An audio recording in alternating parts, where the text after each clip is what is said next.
Continúa Carmen. Ahora sí, vamos chicas. El segundo civilismo de la República Aristocrática fue un gobierno ejercido directamente por los representantes de la clase dominante, que era la oligarquía, que es cuando el poder está en manos de un pequeño grupo de personas con la misma clase o nivel a través del partido civil. Y un rato. Eh, eh, fue una Fue en la época republicana aristocrática, los gobernantes eran expertos con el manejo económico, sin embargo miraban con desprecio las costumbres andinas o amazónicas. En esta sociedad, el quechua era considerado una lengua vergonzosa y la cultura andina era despreciada por los altos círculos limeños, a la vez que admiraban y fomentaban las artes, y la cultura llegaba de Francia e Inglaterra. Muy bien, Luciana. No te preocupes, Cadmiel, sí te entiendo. Muy bien. Vamos con Carmen. Ya, profe, fue llamada República Aristocrática por el historiador Jorge Basadre para identificar el periodo que se inició con la restauración del civilismo y duró hasta 1919. Esta república aristocrática tuvo un gobierno de tipo oligárquico, o sea, había una frase que era para el pueblo, por el pueblo, pero sin el pueblo. Después no había democracia. Además, el poder que se alternó en las personas era un círculo social restringido. Hubieron enfrentamientos. También habían pactos y alianzas entre provincianos y capitalinos, que terminaron reforzando el centralismo limeño. Hubieron momentos de gloria, de bienestar relativo y de incertidumbre en esta república aristocrática. Destaca Manuel Pardo, el hijo de, perdón, destaca José Pardo, el hijo de Manuel Pardo, que gobernó en dos periodos, y lo más importante de su gobierno fue la política educativa, ya que él realizó varias e importantes reformas educativas que ayudaron a que hayan menos analfabetos en el Perú. Luego vino Augusto Leguía, Guillermo Billinghurst y otros presidentes. Exacto. Muy bien, Carmen. Nos has dado ya incluso los representantes, digamos, los gobiernos que representaron a la República Aristocrática. Y vamos a ver que el periodo de la República Aristocrática comprende del año 1895 al año 1919. Precisamente cuando digamos, se está entrando se había iniciado el proceso de la llamada reconstrucción nacional, vamos a entrar a este periodo. Muy bien, ¿alguien más? Yo, profe. A ver, vamos.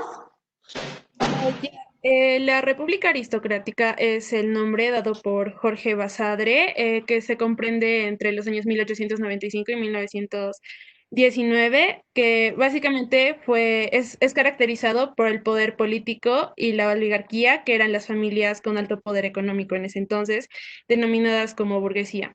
Este periodo se inició con la firma del contrato Grace y el ascenso de Nicolás Piérola al poder político, marcando de este modo una sucesión de gobiernos elegidos democráticamente durante el segundo partido civil. La reconstrucción nacional fue el reacomodo de nuestra economía gracias a la alianza con el capital inglés o británico, debido al desarrollo de actividades como la agroexportación, que eran mayormente de azúcar y algodón. Muy bien, Carmen. Miren, se dan cuenta que este periodo de la República Aristocrática ya, digamos, está entrando a un proceso o un aspecto donde se podría decir que ya se está establecer ya, digamos, en un poder civil, ¿no? Ya se está dejando de lado a los denominados vistos, pero como lo dijo Luciana, como lo dijo Carla, bueno, Carmen Césped y Carmen Serrano, es un círculo muy cerrado. Y lo vamos a ver por qué, ¿no? ¿Por qué es un círculo cerrado? ¿A qué se debe que la República Aristocrática es un círculo cerrado? Tenemos aquí un texto. ¿Por qué se denomina República Aristocrática? ¿Quién le da, digamos, ese nombre a este periodo? Pues nada más, nada menos que nuestro historiador Jorge Basadre, ¿no? Y él explica por qué es República Aristocrática. Voy a invitar a vuestro compañero Luis Ernesto. ¿Estamos por ahí, Luis? Sí, profe. Luis, muy bien. Luis, por favor, léenos ese texto que tenemos ahí. ¿Yo? ¿Sí? Ya. República Aristocrática, 1895-1919. La República Aristocrática fue un periodo de nuestra historia republicana gobernado por una oligarquía cuyo poder económico se fundamentaba en la agroexportación y el control de extensas áreas de cultivos. Esta oligarquía agroexportada estaba supeditada al capital inglés y tenía como brazo político al Partido Civil, que controlaba el poder ejecutivo, legislativo, judicial y la educación universitaria. La denominada reconstrucción nacional en el Perú no fue sino el reacomodo de nuestra economía y aparato productivo a los intereses monopólicos del capital inglés. Solamente la oligarquía agroexperta ligada al Partido Civil se reconstruyó económicamente en virtud a su alianza con el capital británico. En realidad su relación con este era subordinada. El Perú internamente seguía igual. No había cambios en el aspecto social, económico y social. Se mantenían las relaciones feudales de producción casi intactas desde los tiempos coloniales. Esta llamada reconstrucción nacional se inició con la firma del contrato Grace, dando origen a una época de pleno dominio inglés, república aristocrática, donde surgieron nuevas contradicciones sociales que han de impulsar el desarrollo de la historia peruana en el siglo XX. Muy bien, gracias, Luis. Ya. Miren, escuchen, Luis nos ha leído el texto y hemos podido encontrar algunos que van a ser, digamos, las características de esta república aristocrática. Primero, vamos a encontrar que existe ya un gobierno oligárquico, ¿no? Donde ese gobierno oligárquico solo está centrado o reducido a un grupo pequeño. Existe una intervención extranjera en el aspecto económico y vamos a ver qué es el llamado capital inglés, ¿ya? Esa intervención económica del capital británico o inglés hace que tenga una alianza ¿con quiénes? Con los llamados, digamos, miembros del Partido Civil. Pero ojo, estos miembros del Partido Civil ya no eran de repente los del año 1872 al 76, ¿no? Y más aún, no tenían de repente los mismos ideales, ¿no? Y esto hace que esa oligarquía que estaba, digamos, amparada por un capital extranjero económico que eran los ingleses, pudieran controlar qué cosa, los llamados poderes que tenía en el Perú de la República. Y a eso se sumaba que los jóvenes universitarios tuvieran también, digamos, ese mismo poder, entonces de tal forma tenía que controlarse, ¿no? Eso fue, digamos, las características que empezaron a predominar, corresponder a la República Aristocrática de 1895 a 1919. Y la pregunta será, y a ver, ustedes hagan un análisis, chicos, ¿por qué hablamos por periodos, no? Si nosotros hablamos de 1895 a 1919, ¿por qué solo en esa época se denomina República Aristocrática? ¿Por qué, digamos, de 1884 a 1895 se le denominó Reconstrucción Nacional? ¿Por qué o segundo militarismo? ¿Por qué de 1872 hasta la Guerra del Pacífico, 1800, digamos, 81, se denominó primer civilismo? Porque con los periodos son cortos y tienen otras denominaciones. ¿Por qué de repente la República Aristocrática no se instaló desde 1895 hasta nuestros días? ¿Cuál creen que sea la respuesta, chicos? ¿Qué sucede para que sean estos periodos, digamos, parte de la historia nada más? Porque van cambiando. Ah, pero van cambiando ¿en qué sentido? ¿Debido a qué o a quiénes? A sus líderes representantes y van cambiando de una forma tanto política, económica y social. Ah, van cambiando de actores políticos. Y obviamente dirán, ¿y qué pasó, profe, de 1919, no sé, hasta 1930? Donde va a haber un llamado denominado oncenio. Y ese oncenio va a haber otro periodo denominado de 1930 al 33, el denominado gobierno, digamos, Sánchez-Cerro. ¿Por qué son los periodos tan cortos en nuestro país?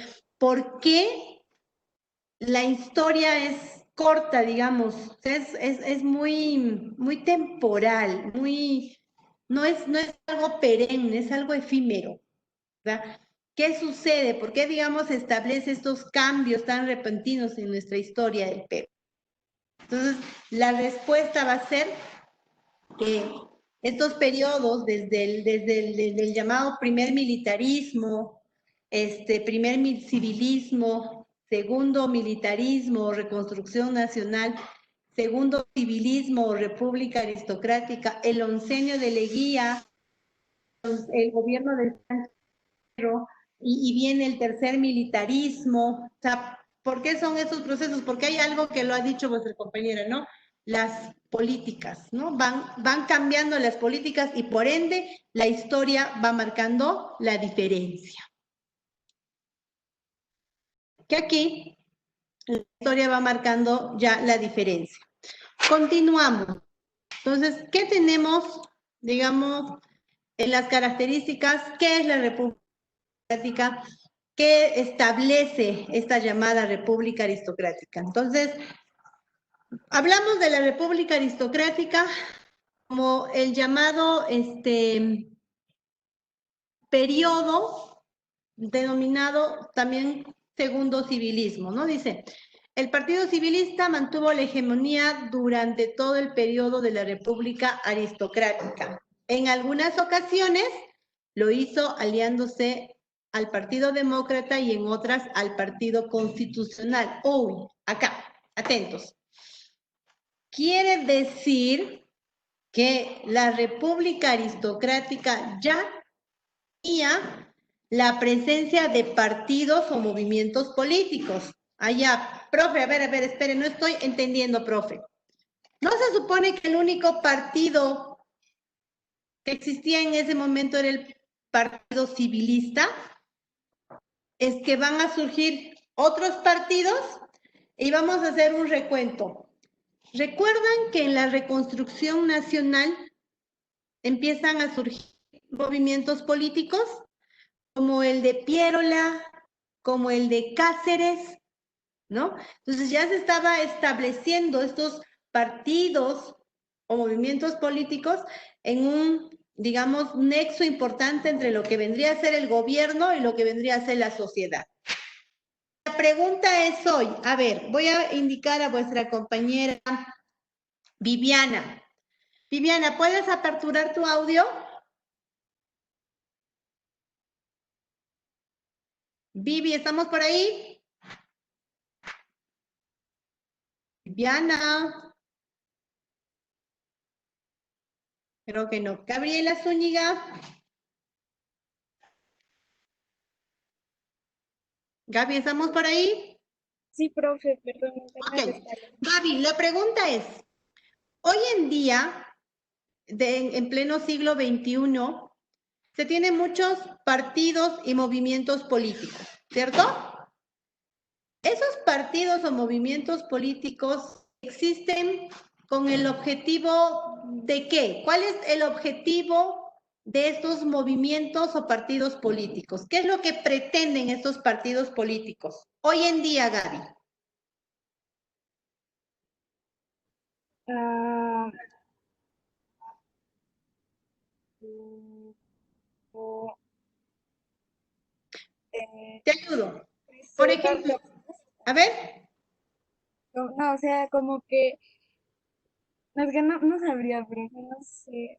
ya, sí sabes, solamente que te voy a ayudar, Gaby. A ver, y vayan pensando y le voy dejando esa tarea a nuestro compañero Joshua. Joshua, va a dar también esta respuesta una vez que Gaby lo haga.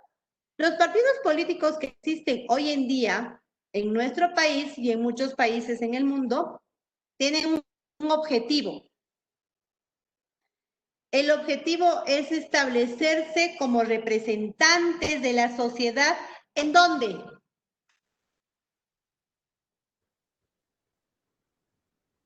A mi profe, A ver, ¿en dónde? en, en el país. ¿En dónde? A ver.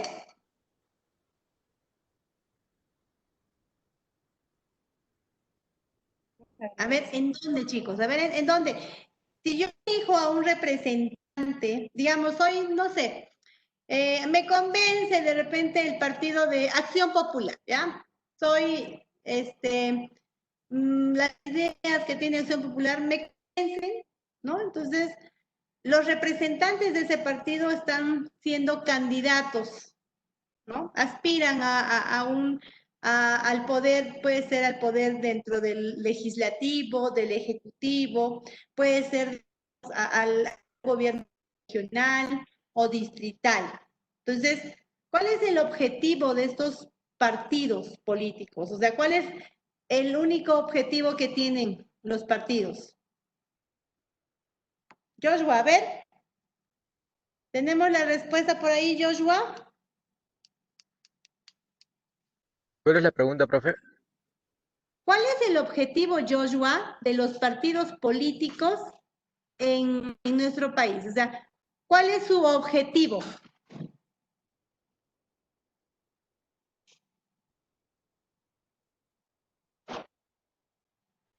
Corrupción, sí, bueno, es parte. Recuerden que la corrupción ya es parte pero tienen algo, digamos, en común. Es como si yo fuera representante de Acción Popular, ¿ya?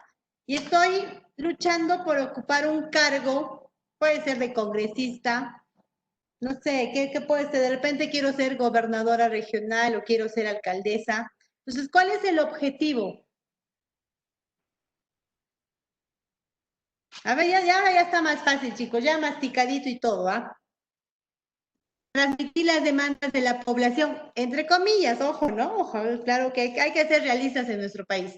Transmitir las demandas de de la población. Pero hay algo más. Es representar en el poder, ¿no? Tener, digamos, poder, ¿no? Y eso es lo que se tiene ahora y se tuvo cuando empiezan a surgir estos movimientos políticos.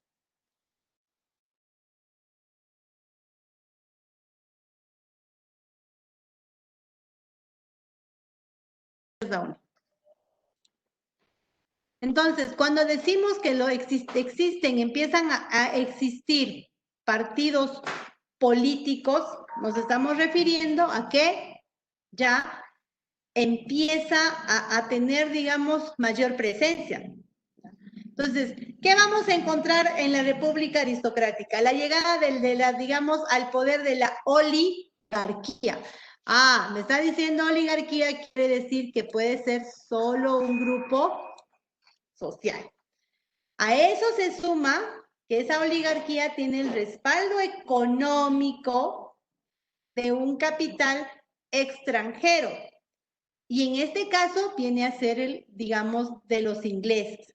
Y la pregunta será, ¿y por qué no vinieron de repente los italianos? ¿Y por qué no vinieron los alemanes? O sea, sí llegaron, pero de repente la unión económica, las alianzas económicas que se van a empezar, digamos, a establecer, va a ser precisamente con los ingleses, porque con ellos es que se van a empezar a firmar alianzas económicas. Ahora, esta oligarquía estaba formada, miren, por descendientes de blancos. Ya nos habíamos liberado del dominio español, ¿ya? Para luego ahora, si bien es cierto, no ser una colonia que dependía política, económica, social y culturalmente de otro país, pero nos estábamos volviendo una colonia económica de otro país. Y eso hacía que se empiece a sectorizar, a reducir, ¿no?, el poder en un grupo de personas. Y en este caso, según los historiadores y según Basadre, dice que eran bastante racistas y clasistas. La pregunta será, ¿de dónde vamos arraigando el racismo? Ese llamado clasismo, o sea, es de acá, ¿no? Es de acá donde empieza a tener mucha más fuerza, mucha más presencia. Esta república aristocrática, conocida como segundo civilismo, y en este periodo del segundo civilismo vamos a encontrar una serie de cambios y hechos que van a ir marcando la diferencia, como por ejemplo la dependencia económica de Inglaterra, ¿ya? Vamos a desarrollar algunas actividades económicas dedicadas a la agroexportación, como lo dijo Carmen, ¿no? Carmen nos dijo delante, se dedicaron al tema, digamos, de la caña de azúcar, del algodón, del arroz, o sea, se va a dar énfasis a lo que va a ser la agricultura, ¿no? El sembrar, el cosechar y que esos productos salgan hacia afuera, ¿no? Vamos a tener que en este periodo se tiene 7 presidentes en el cual se va a producir un golpe de Estado. Ya estamos dando inicio a un golpe de Estado. Y si nosotros retrocedemos a la República, pues durante los primeros militarismos no hubieron los golpes de Estado, ¿no? Y si hubieron, pues fueron demasiado cortos. Ahora, acá sí hay una pequeña interrupción por el general Óscar R. Benavides. Continuamos. ¿Cuáles son los gobiernos de la República Aristocrática? Tenemos desde el año 1895, que es Nicolás de Piérola, a 1899, el gobierno de Eduardo López de Romaña, de 1899 a 1903, el de Manuel Candamo, ¿no?, de 1903 a 1904, el de José Pardo y Barreda, de 1904 a 1908, el de Augusto B. Leguía, de 1908 a 1912, el gobierno de Guillermo Billinghurst, de 1912 a 1914, y el segundo gobierno de Pardo y Barreda, de 1915 a 1919. Aquí voy a destacar, voy a partir por Nicolás de Piérola, conocido como el califa, ¿ya? Con él es que se instaura el gobierno de la República Aristocrática. Recuerden que Nicolás de Piérola tuvo presencia en la sonada Guerra del Pacífico, en donde fue acusado de traidor y de todo, y después desapareció. Y hay algo que tenemos en el Perú, que de repente no debería decirlo, pero lo voy a decir. sufrimos de amnesia los peruanos, ¿no? O sea, pasa algo, refunfuñamos, renegamos, reclamamos contra esa persona, pero pasando unos años nos olvidamos y de nuevo lo catapultamos como una de las grandes, ¿no? Y eso pasa. Es como dicen, ¿no? Es la idiosincrasia del peruano que se olvida, ¿no? Y eso lo vamos a ver, ¿ah? Y lo vamos a ver a lo largo de la historia, y van a ver que la historia, como dice el dicho, no es todo parecido con la realidad, ¿no? Cualquier parecido con la realidad es coincidencia. Entonces, hay algo de cierto en eso. Y luego me voy a ir al gobierno de Augusto Beleguía, y lo voy a resaltar porque a este señor, ¿ya? Porque este señor, Augusto Beleguía, va a formar parte de otro proceso de la historia del Perú conocido como el Oncenio de Leguía. Y la pregunta es, ¿por qué la diferencia de tiempos, ¿no? Porque normalmente son 4 años de gobierno o de estancia en el poder. ¿Por qué dura 1 año? ¿Por qué solo es 2 años? ¿No? ¿Por qué? Porque obviamente aquí surge algo, ¿ya? Aquí surge algo. Surge digamos, surge el hecho de que el gobierno que hiciera lo que la oligarquía marcada quería, pues tenía mayor tiempo de duración en el poder. Pero si el gobierno no hacía lo que la oligarquía quería y encima lo que el capital inglés también quería, pues no tenía tiempo de duración. Entonces, más o menos que los gobiernos aquí eran como una especie de, digamos, de títeres representantes, ¿no? Que estaban supeditados a lo que la oligarquía reducida quería y lo que el capital inglés también quería, ¿no? O sea, más o menos era un gobierno en donde era pura pantalla el nombre, digamos, de los presidentes. Ahora, vamos a encontrar que durante esta república aristocrática van a empezar las llamadas movilizaciones, las pequeñas huelgas, ¿no? La presencia de grupos donde van a ir en contra del gobierno, que ojo, pues estas revueltas, estas movilizaciones van a ser pues no tomadas en cuenta, ¿no? O sea, prácticamente era más o menos como el despreciar a esa población que aparentemente no tenía ni voz ni voto en ese momento. Y acá quiero de repente aclarar, mientras sucedía esto, se estaba dando énfasis al otro lado del mundo, en otro continente, el llamado movimiento obrero, ¿no? La jornada, digamos, laboral por tener, digamos, horas de trabajo justas, ¿no? Entonces, como que eso también estaba llegando al Perú, pero como que no era, como que pasaba desapercibido. ¿Y cómo fue la economía durante la República Aristocrática? Básicamente, todos los productos eran para exportar, ¿no? Todo era, digamos, sustentado en la llamada exportación. Ahora, este modelo que va a implantar quiere tener una tendencia liberal, lo cual no ayuda mucho. Perdón. Luego viene el establecer impuestos, ¿ya? Pero ojo, se da cuenta, si en la colonia los impuestos lo pagaban los indígenas, aquí en la República los impuestos lo va a seguir pagando la población. Los grandes capitales, como lo que sucede hoy en día sucede, ¿ah? Por eso, o sea, no es realidad, es casi, digamos, es coincidencia, ¿no? La SUNAT, perdón.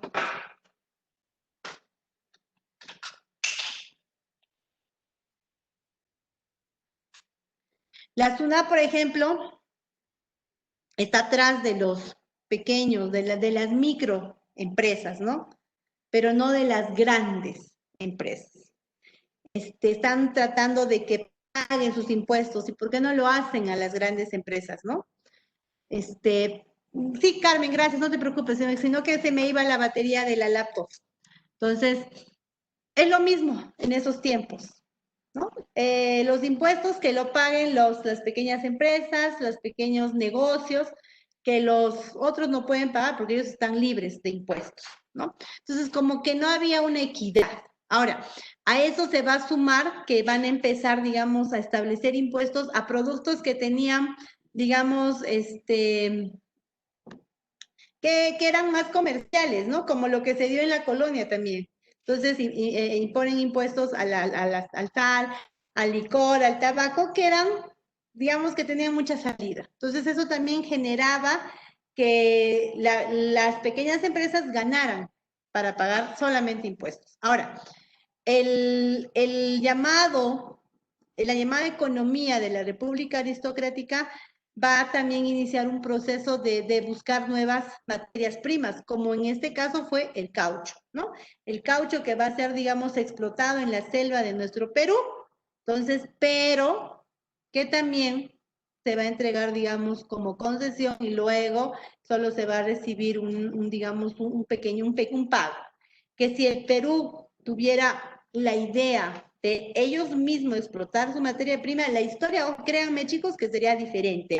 Y no lo digo yo, sino también lo dicen los historiadores y la gente que hace un análisis sobre por qué el Perú no explota su materia prima, por qué el Perú es tan entreguista y entrega toda la materia prima. O sea, ¿por qué somos tan facilistas, tan cómodos, tan comodones que al final no queremos nosotros tener las mejores ganancias? Porque nos gustan las cosas fáciles. Esa idiosincrasia la tenemos desde, digamos, la heredamos desde nuestros antepasados, ¿no? Y no antepasados digamos, de la época prehispánica, ¿no? Sino con la colonia hemos ido adquiriendo esas costumbres, no le vamos a decir malas, costumbres. ¿Cuáles son, digamos, los aspectos que va, digamos, a implantar la República Aristocrática? En lo político, social y económico. En lo político, que empieza a agruparse el partido civil, ¿ya? Ese partido civil que va a tener, digamos, la presencia en la República Aristocrática, se establece capitales extranjeros. En lo social, las familias se reducen y se empiezan nuevamente a establecer, digamos, círculos sociales. Y círculos sociales muy cerrados, ¿ya? Círculos sociales en donde solo en ellos se debía de tener a los presidentes, solo en ellos se debía tener la presencia en el poder. O sea, era prácticamente como algo que se tenía que realizar, sí o sí, ¿ya? Y a ellos se sumaba que empiezan a establecerse, digamos, los círculos sociales, ¿no? Y todos estos círculos sociales tenían que reunirse y juntarse en los clubes, ¿no? Entonces, ahí es donde nacen los llamados clubs, ¿no? Donde va, digamos, lo que conocemos, ¿no? El grupo cerrado o como chabacanamente en el Perú le llamamos la gentita, ¿no? Que es solamente la gentita se junta y define para qué es lo que va a suceder y listo. En lo económico, se basa en la exportación de la caña de azúcar, lo que va a ser, digamos, el algodón, lo que va a ser el tema, digamos, de la explotación posteriormente del caucho y que se va a empezar a exportar. A esto, muchos de los, digamos, productores de estas grandes haciendas azucareras o algodoneras van a empezar a establecer un cierto llamado latifundismo, ¿no? Que va a ser, digamos, de esas haciendas, todos los que trabajaban, pues, pertenecían a esas haciendas y no podían salir a otras. Y finalmente, en la República Aristocrática, quiero terminar con algo que de repente no se dio, que ya se va a dar posteriormente más adelante en la historia, que quiere establecerse la llamada lucha, ¿no? En defensa de sus labores, en defensa de sus derechos laborales. Quiere decir que las personas que trabajaban en las haciendas, que trabajaban, digamos, en los lugares en donde se establecía jornadas de trabajo, empiezan una defensa por sus derechos laborales. Y eso hace que se tenga que sofocar, ¿no? Pues los gobiernos de turno no van a querer que eso suceda y van a tener que parar estas movilizaciones.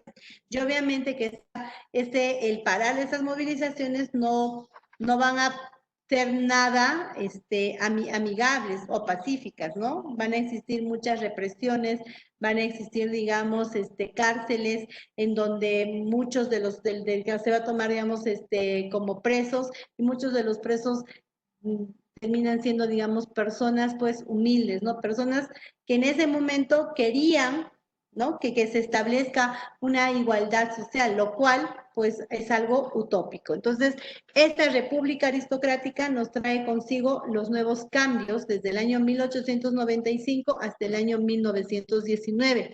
Y en 1919 termina la república aristocrática para dar paso a otra etapa de la historia conocida como el Oncenio de Leguía. Y ustedes dirán, ¿y quién fue Augusto Bernardo Leguía? Nada más y nada menos que fue el conocido como el presidente del siglo, que quería establecer la denominada patria nueva. Muy bien, chicos.